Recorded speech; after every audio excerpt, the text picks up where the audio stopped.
ሰላም ሰላም ጤና ይስጥልን ክብሯትና ክብሯን እንዴት ናችሁ? አቤል ኦፊሻል ላይ ትገኛላችሁ። ለፔጁ አዳዲስ የሆናችሁ ላይክ፣ ሰብስክራይብ፣ ሼር እንድታደርጉ የሁልጊዜ ግብዣ ነው።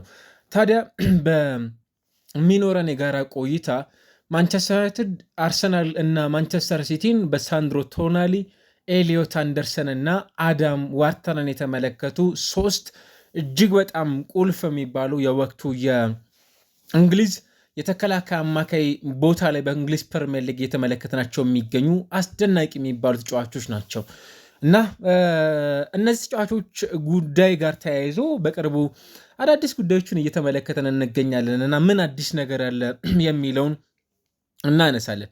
በዝውውር ሂደቱ ላይ በጣም በርካታ የሚባሉ ክለቦች ይፈልጓቸዋል። ነገር ግን አሁን ባለ ሁኔታ አርሰናል፣ ማንቸስተር ሲቲ፣ ማንቸስተር ዩናይትድ እንዲሁም ቼልሲ ደግሞ እነዚህን ተጫዋቾች በተለይም ከ2026-27 የውድድር ዘመን በክለቦቻቸው ውስጥ እንዲኖሩ የሚፈልጓቸው የአማካይ በጣም ጥሩ የሚባሉ በፕሪሚየር ሊጉም ጭምር እየተመለከትናቸው የሚገኙ ቶፕ ሌቭል ላይ የሚገኙ ሴንትራል ሚድፊልደር መሆናቸውም ጭምር የሚነሱ ናቸው።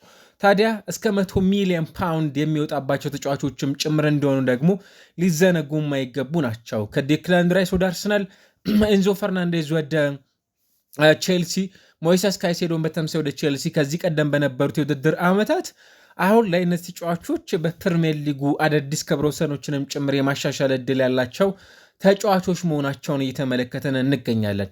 ታዲያ በቅርብ ጊዜ በርካታ የሚባሉ ተጫዋቾች ወደ የተለያዩ ሊጎች እያቀኑ ይገኛሉ። ለምሳሌ ሳውዲ ግን የእነዚህ ተጫዋቾች ፕራይም ታይም ገና እየመጣ እንደመሆኑ መጠን በእንግሊዝ ፕሪሚየር ሊግ ደግሞ በእነዚህ ሀያላን ክለቦች የመቆየት እድላቸው በጣም ሰፊ ነው። ስካይ ስፖርት አንድ ሰፋ ያለ ጽሁፍ ይዞ ወጥቷል። ከነዚህ ተጫዋቾች ጋር በተገናኘ የኤሊዮት አንደርሰን ጉዳይ አሁን ባለው ነባራዊ ሁኔታ ወደ የትኛው የእንግሊዝ ፕሪሚየር ሊግ ክለብ ሊያቀና ይችላል የሚል ጉዳይ በትልቁ የሚነሳበት ተጫዋች እየሆነ ይገኛል። ምናልባትም እንደ ክለቦቹ ፍላጎት አንጻር አርሰናል፣ ማንቸስተር ሲቲ እና ማንቸስተር ዩናይትድን በቅደም ተከተል አስቀምጧል። እንግዲህ ራሱ ስካይ ስፖርት ማለት ነው። የእንግሊዝ ተጫዋች አሁን ባለ ሁኔታ በኖቲንጋም ፎረስት ተጨማሪ የ3 ዓመት ኮንትራት ይቀሩታል። ይሄ ማለት ኖቲንጋም ፎረስት ይህንን ተጫዋች ተደራድሮ የማቆየት እድል አለው። ፕላስ ደግሞ በጣም ልጥጥ ባለ ገንዘብም ጭምር ተጫዋቹን የመሸጥ መብት እንዳለው እዚህ ጋር መመስከር የሚቻል ይመስላል።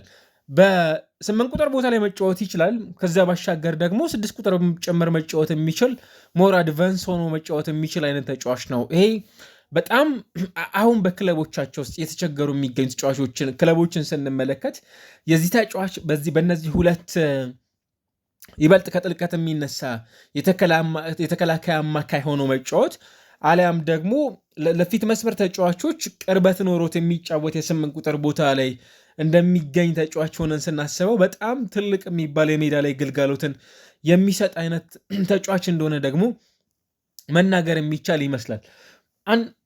እዚሁ ጋር ግን መናገር የምንችለው ከ2026 ዓለም ዋንጫ በፊት የዚህ ተጫዋች ማረፊያ ላይታወቅ የሚችልበት እድል አለ ተብሏል። ነገር ግን እንደ ስካይ ስፖርት መረጃ ከሆነ እስካሁን ድረስ ከየትኛውም ክለብ ጋር ከየትኛውም ወኪል ጋር ንግግሮች በዚህ ተጫዋች ዙሪያ አለመጀመራቸውም ጭምር ተገልጿል። ይሄ ማለት ከዚህ ቀደም ሲወጡ የነበሩ መረጃዎች እንደሚጠቁሙት ከሆነ ተጫዋች ወደ ማንቸስተር ሲቲ በጣም በቀዳሚነት የሚፈልገው ክለብ ነው ሲባልም ጭምር ሲነሳ እንደነበር እናስታውሳለን ባለፉት ጥቂት ቀናቶች። ነገር ግን እስካሁን ድረስ ምንም አይነት ንግግሮች አለመጀመራቸውም ጭምር እየተነሳ የሚገኝ ጉዳይ ነው እና በዚህም ምክንያት ከዓለም ዋንጫው በኋላ ውሳኔዎችን ሊያሳወቅ የሚችልባቸው አማራጮች እንዳሉም ጭምር ነው እየተነገረ የሚገኘው። ከዚያ ባሻገር ማንቸስተር ሲቲ የዚህ ተጫዋች ፈላጊ ከሆኑት ክለቦች መካከል በቀዳሚነት የሚነሳ መሆኑን የተነገረ ነው የሚገኘው። እንደገለጽ ነው ሁሉ ሲቲ ደግሞ በጣም ብዙ ጥያቄዎች አሉት። የበርናንዶ ሲልቫ በክለብ ውስጥ አለመቆየት፣ ኮንትራቱ ይጠናቀቃል። ከዚያ ባሻገር ወደ ባርሴሎና ሊያቀላ የሚችልበት እድል አለው። የተጫዋች ወደዛ ቡድን ማቅናት በጣም ብዙ ትርጉም የሚሰጠው ክለብ እንደሆነም ጭምር ደግሞ መመስከር የሚቻል ይመስለኛል። የቀጣይ ዓመታትም ጭምር የቡድኑ ተረካቢ በዛ ቦታ ስፍራ ተጫዋች እንዲሆንላቸውም ጭምር ይፈልጋሉና በዚህ ምክንያት ወደዚህ ክለብም ጭምር እንዲያቀና የሚፈለግ ተጫዋች መሆኑን ደግሞ መዘንጋት ያለብን አይመስለኝም። በማንቸስተር ዩናይትድ በኩል ከዚህ ተጫዋች ጋር በተያያዘ አሁን ባለው ሁኔታ የቡድኑን ቋሚ አሰልጣኝን በተመለከተ ከሚመጡ ተጫዋቾች ጋር በተያያዘ ውሳኔ ያስፈልጋል ተብሏል። አንዱ የኤሊዮት አንደርሰን በቡድኑ በኩል በጣም አስፈላጊ ነው፣ በጣም አስፈላጊ የሆነ ተጫዋች ነው። ነገር ግን ስቲል ዩናይትድ የቋሚ አሰልጣኙን መወሰን ባለመቻሉ ምክንያት እዚህ ተጫዋች ላይ ውሳኔዎችን ላይ ወስን የሚችልባቸው አማራጮች አሉ ተብሏል። ነገር ግን ማንቸስተር ሲቲ ቢባል የፔፕ ጓርዲዮላ እርግጥ ነው እስካሁን ድረስ አልተረጋገጠም አይደለ? ነገር ግን እስከ 2027 ድረስ የሚያቆይ ኮንትራት አለው። እሱም እንደተናገረው ደስተኛ ነኝ የሚል ሀሳቡን አጋርቷል። ፊውቸሪቲውን ካሰብን እንደነ ሴሜኞ ማርጉሂ ያሉ ተጫዋቾችን በዚህኛው የዝውውር በተለይም በጃንዋሪ የዝውውር ወቅት ላይ ወደ ክለቦቹ ሲመጡ ፔፕ ጓርዲዮላ ለተጫዋቾች አንድ ፕሮሚስ ወይንም ቃል የሚገባላቸው ነገር ይኖራል ተብሎ ይጠበቃል። በክለብ ውስጥ ለተጨማሪ 1 ዓመት ቢያንስ ሊቆይ የሚችልበት አማራጭ ጭምር እንዳለ ሊያነሳ የሚችልባቸው አማራጮች ይኖራሉ ተብሎ ይጠበቃልና አርሰናል፣ ማንቸስተር ሲቲ እንዲሁ ደግሞ ማንቸስተር ዩናይትድ የኤሊዮት አንደርሰን በቅደም ተከተል የሚፈልጉ ክለቦች መሆናቸውም ጭምር ያሳያል። ሁለተኛ ደረጃ ላይ የሚቀመጠው ተጫዋች ሳንድሮ ቶናሊ ነው። እንደምታውቁት ራሱ አርሰናል፣ ማንቸስተር ሲቲ እንዲሁም ደግሞ ማንቸስተር ዩናይትድ የዚህ ተጫዋች ፈላጊ ናቸው። ራሱ የሳንድሮ ቶናሊንም ጭምር ከተመለከትን ተጫዋቹ በቀዳሚነት ከክለቡ ጋር መለየት የሚፈልግ ተጫዋች ነው፣ ምንም ጥያቄ የለውም። እና ደግሞ በተደጋጋሚ የተነሳ የሚገኘው ተጫዋቹ እንዲሁም ከዚህ ውድድር ዓመት በፊትም ሊለቅ የሚችልባቸው አማራጮች እንደነበሩም ጭምር በትክክል የሚታወቅ ጉዳይ ነው። እና ትልቁ ጥያቄ ደግሞ እሱ የአውሮፓ ሻምፒዮንስ ሊግ ምሽቶች ወዳሉበት ክለብ የመቀላቀል ቀዳሚ ፍላጎት እንዳለውም ጭምር በተደጋጋሚ ሲነሳ እንደነበር የምናስታውሰው ጉዳይ ነው። እሱን የሚፈልጉ ክለቦች ምናልባትም ይሄ ቮት ድምፅ እንዲሰጥም ጭምር ተቀምጦ ነበር እና 50 የሚሆኑ የስካይ ስፖርት ተከታታዮች የሳንድሮ ቶናሊ ቀዳሚ ማረፊያ ሊሆን የሚችለው ማንቸስተር ዩናይትድ ነው የሚል ሀሳባቸውንም ጭምር አስቀምጠዋል።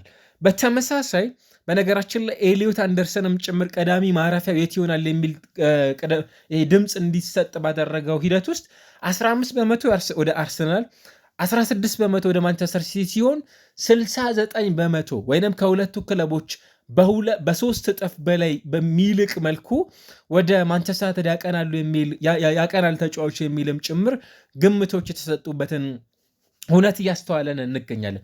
በዚህ ሰዓት ላይ ሳንድሮ ቶናሊን በተመለከተ በቀዳሚነት ወደ አርሰናል የሚያቀናባቸው አማራጮች የነበሩት በዚህ ውድድር ዓመት አልነበረም። እንደምታስታውሱት የፒኤስአር ጥያቄ ይነሳበት ስለነበረ እንጂ ቀደም ብሎም ወደዚህ ቡድን ሊያቀና የሚችልበት አማራጭ ነበር። ነገር ግን አሁንም አርሰናልን በተመለከተ ገዘፍ ያለ ገንዘብ ማውጣት የሚችልባቸው አማራጮች በብዙ ያሉት ክለብ አይደለም እና በተመሳሳይ ደግሞ የተነሳ የሚገኘው አንዱ የሁለቱ የቡድኑ እዛ ቦታ ላይ የሚጫወቱ ተጫዋቾች እንደመኖራቸው መጠን ሜቢ በክለቡ በኩል ይህንን ተጫዋች አርጀንት ላይ አሁን ባለው ነባሪ ሁኔታ የሚያስፈልገው ተጫዋች ላይሆን የሚችልባቸው አማራጮች እንዳሉ ይነሳል ማለት ነው። ይህም ተጫዋች በተመሳሳይ በክለብ ውስጥ ለረጅም ዓመታት የሚያቆይ ኮንትራት አለው። ነገር ግን ከዚህ ቡድን የመለየት እድሉ በጣም በጣም ሰፊ ሆኖም ጭምር የሚነሳለት ነውና ማንቸስተር ዩናይትድ የመቀላቀል እድሉ በጣም ሰፊ ነው ጭምር የተባለላቸው ከሚገኙ የአማካይ ስፍራ ተጫዋቾች መካከል አንዱ ሆኖ እየተመለከት ነው የሚገኝ ተጫዋች መሆኑን እያስተዋለን እንገኛለን። አዳም ዋርተን ሌላው በፕሪሚየር ሊግ ውስጥ የተመለከት ነው የሚገኝ በጣም አስደናቂ የሚባል በእንግሊዝ አሁን ካሉ ታለንቶች ውስጥ እንደ አንዱ የሚነሳ በጣም ስፔሻሊስት የሆነ ዲፌንሲቭ ሚድፊልደር ተጫዋች እንደሆነም ጭምር ይናገራሉ። በጥልቀት እድሎችን መፍጠር የሚችል አይነት ተጫዋች እና ቤስት ዲስትሮየርም ጭምር ደግሞ እንደሆነ የሚነሳለት ዳርክ ሆርሴ በጣም ይሄ ምናልባትም ለተከላካይ አማካዮች ትክክለኛ የቤት ስራቸው ነው ተብሎ የሚነሱትን ስራዎች በአግባቡ መስራት የሚችል አይነት ተጫዋች እና የክሪስታል ፓላስንም ጭምር እንደ ጥሩ ፎርም ቡድን ውስጥ የጥሩ ፎርም እንቅስቃሴ ካለ በትልቁ ከሚነሱ ተጫዋቾች መካከል እንደ አንዱም ጭምር የሚነሳ ሆኖ እንመለከታለን። በጣም በሚያስገርም መልኩ እስካሁን ድረስ ያነሳናቸው ተጫዋቾች ከ59 በመቶ በላይ ወደ ማንቸስተር ዩናይትድ የመቀላቀል ቀዳሚ ግምት ያገኙ ተጫዋቾች ናቸው በዚህ ጽሁፍ አንባቢያን ዘንድ ማለት ነው። አዳም ዋርተንም ቀጣይ ማረፊያ ሊሆን የሚችልበት እድል ወደ ኦልድ ትራፎርድ ሊመጣ የሚችልባቸው አማራጮች ይኖራሉ። በነገራችን ለዚህ ጋር ልብ ማለት የሚገባን ሶስቱም ተጫዋቾች ወደ ኦልድ ትራፎርድ የሚመጡበት እድል አይኖርም። ነገር ግን ሰዎች ወይም ይህንን ጽሁፍ የሚያነቡ የተለያዩ ተመልካቾች ይኖራሉ። የተለያዩ ክለብ ደጋፊዎች ተጫዋቾች ወደ ክለቦቻቸው እንዲመጡ ዊሽ ያደርጋሉ፣ ይመኛሉ፣ ይፈልጋሉ። ነገር ግን ደግሞ ወደዚህ ክለብ ሊያቀና ይችላል ብለው የሚገምቱትንም ጭምር ደግሞ ምርጫ አሊያም ድምፅ ሊሰጡ እንደሚችልም ጭምር የሚታወቅ ነው። የአዳም ዋርተንም ቆይታን በተመለከተ በኖቲንጋም ፎረስት ምናልባት ሊለያይ የሚችልበት እድል በጣም ሰፊ መሆኑንም ጭምር የተመለከትናቸው ከሚገኝ ተጫዋቾች መካከል በቀዳሚነት የሚነሳ ነው። ከካርሎስ ባሌባ ማንቸስተር ሲቲ የመቀላቀል እድል አለው ተብሎ ነው የሚጠበቀው። ካርሎስ ባሌባን በተመለከተ በዩናይትድ በኩል በተደጋጋሚ ካሳለፍነው የውድድር ዓመት ጀምሮ ሲፈልገው የነበረ ተጫዋች ነው። እስከ 100 ሚሊዮን ፓውንድ የሚጠጋ ገንዘብ በብራይተን ኤንድ ሆቭ አልቢዮን በኩል የተጠየቀበት ተጫዋች እንደሆነ ይታወቃል። ነገር ግን የብቃት መውረድ ደግሞ ጥያቄዎች የተነሱበት የሚገኝ ተጫዋች መሆኑን መዘንጋት ያለብን አይመስለኝም። ቲፒካል የ6 ቁጥር ስፍራ ተጫዋች ነው። እሱ ወደ ቡድኑ ከመጣ የካዝሜሮን ሚና የሚረከብና የሚወጣ ተጫዋች ነው ተብሎ ይጠበቃል።